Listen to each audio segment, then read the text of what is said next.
Excuse me brother. আসসালামু আলাইকুম। কি লাগবে? আপনি জানেন না কি লাগবে? ও হ্যাঁ, তা তো জানি। সাইজ কত? 36। আপু, আমার মনে হয় কি 34। 36 মানে 36, আমি জানি। আপনি 36 দেখান আমাকে। ব্রাদার একটা সস্তা বেলা দেখান তো। ব্রাদার বিদেশি, ফরেনার, ওকে ফরেনার। এই তুই বিদেশি করিস কেন? তুমি সস্তা সস্তা করে কেন খালি?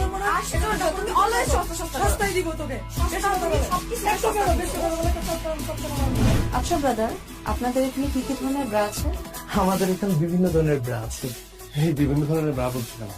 সবগুলো নাম বলে দাও, অটোমেটিক মুখস্থ আছে। আসসালামু আলাইকুম আপু, ভালো আছেন? বলে দাও। আচ্ছা, নামগুলো হচ্ছে push up padded T shirt, convertible strapless balconette, banding bralette sports, maternity minimizer, no shock. ভাই বাকিটা ভুলে গেছি।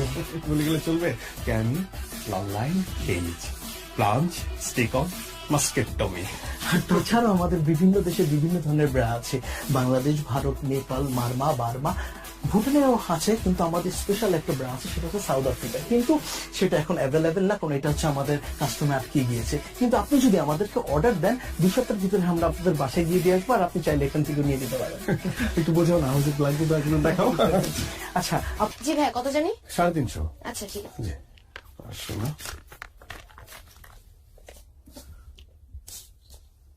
এই যাবো। আবার আসবেন। থ্যাংক ইউ সো আবার মাচ। আসবেন।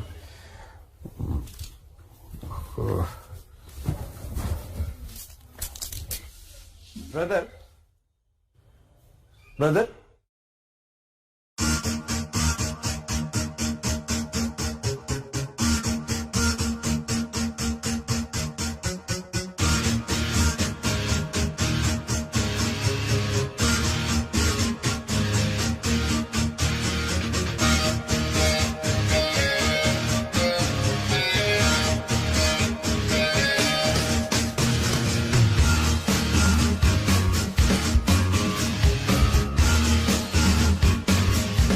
এখন এই প্রসঙ্গে আসলে আর আলাপ করার কিছু নেই, নতুন করে কথা বলার কিছুই নেই।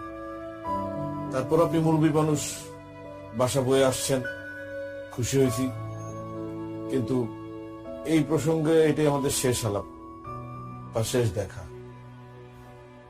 দেখুন ভাইয়া, উনি মুরব্বী মানুষ, আমার বাবা। ওনাকে যা বলার আপনি ফোনে বলেছেন, অনেক কিছু বলেছেন।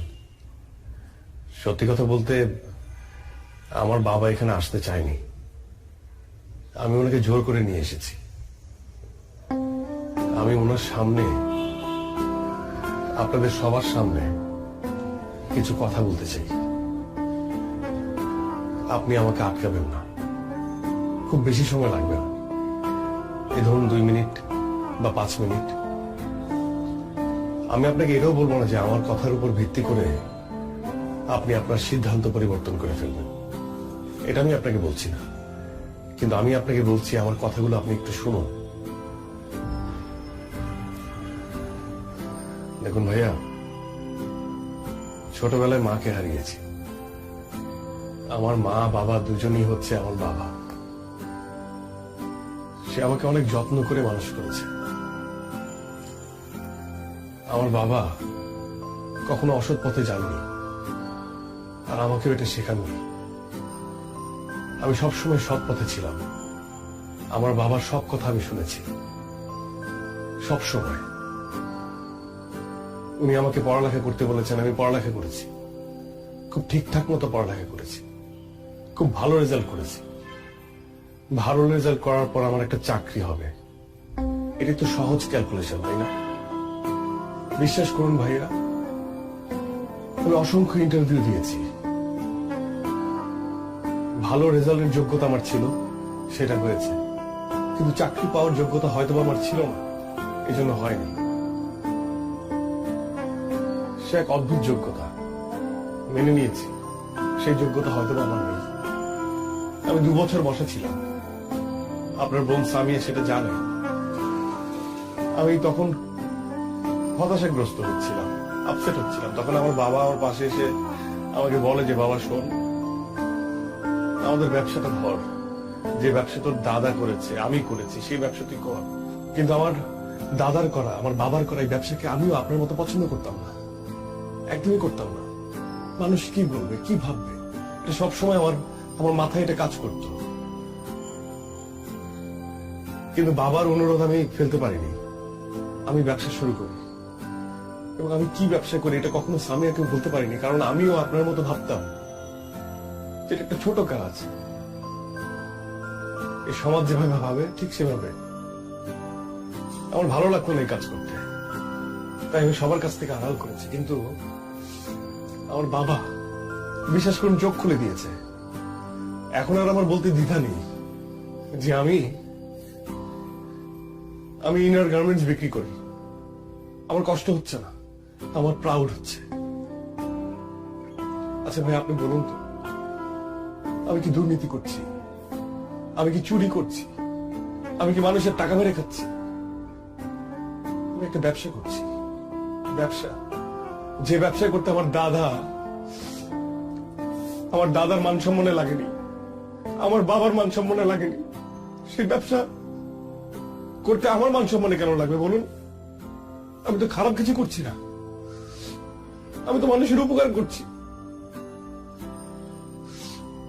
আপনি একবার ভেবে দেখুন, এই ব্যবসা যদি আমি না করি, আমি যদি এই প্রোডাক্টটা যদি আমি সেল না করি আর 10 জন মানুষ যদি সেল না করে তাহলে বিপদ হয়ে যাবে না? আচ্ছা আপনি আমাদের কথা বাদ দিন, আমরা যারা এই ধরনের প্রোডাক্ট বিক্রি করি তাদের কথা বাদ দিন। আমরা তো উঁচু শ্রেণীর মানুষ, নিচু শ্রেণীর মানুষ নিয়ে কথা বলি। ধরুন মেথর, তারা কি কাজ করে? এই শহরটাকে পরিষ্কার করে, আর আমরা উঁচু শ্রেণীর মানুষরা এই শহরটাকে অপরিষ্কার করি।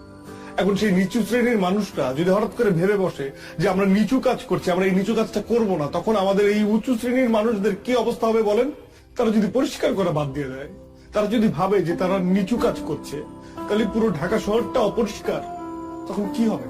এই উঁচু শ্রেণীর মানুষদেরই কিন্তু ওই নিচু কাজটা করতে হবে না ভাইয়া? বলুন করতে হবে না? আমি এখন আর আমার জায়গা থেকে কোনো কাজকে ছোট ভাবে দেখি না। আমি প্রাউড ফিল করি যে আমার বাপ দাদার ব্যবসা আমি ধরেছি এবং আমি এটা করব। আমার কোনো সমস্যা নেই, এই ব্যবসাটা আমি অনেক বড় করব। বিশ্বাস করুন ভাইয়া, আমি আপনার বোনকে মন থেকে ভালোবাসি। আমি আপনাকে বলছি না যে আপনার বোনের হাতটা আমার হাতে তুলে দেন, এটা আমি বলছি না, কিন্তু আপনি তো একজন শিক্ষিত মানুষ, আমি তো আপনাকে রেসপেক্ট করি। আপনি সামিয়ার বড় ভাই হিসেবে আপনি কেন এইভাবে ভাবছেন? আরেকটা বিষয় ভাইয়া, আমি যখন দোকানে বসি, মেয়েরাই তো আমার কাস্টমার, মহিলারা আমার কাস্টমার। এই মহিলা যারা আমার মায়ের বয়সী, তারা এসে আমাকে বাবা বলে, আর যারা মেয়ে কম বয়সী তারা এসে আমাকে বলে ব্রাদার। ব্রাদার মানে কি ভাইয়া? ব্রাদার মানে ভাইয়া। তারা আমাকে ভাইয়া ডাকে, তারা হাসি মুখে আমার কাছে প্রোডাক্ট চায়, আমি প্রোডাক্ট বিক্রি করে তারা হাসি মুখে নিয়ে যায়। তাদের সাথে আমার কোনো গোপনীয়তা নেই, কারণ আমি একজন ব্রাদার, আমি ভাই। ওরা আমাকে বিশ্বাস করে। কিন্তু এই সমাজ ব্যবস্থা এমন হয়ে গেছে যে আমরা যারা এই ব্যবসা করি হয়তো তাদের সম্মানটা নেই তাদের কাছে। এতটুকু বলার ছিল, আর কিছু বলার নেই।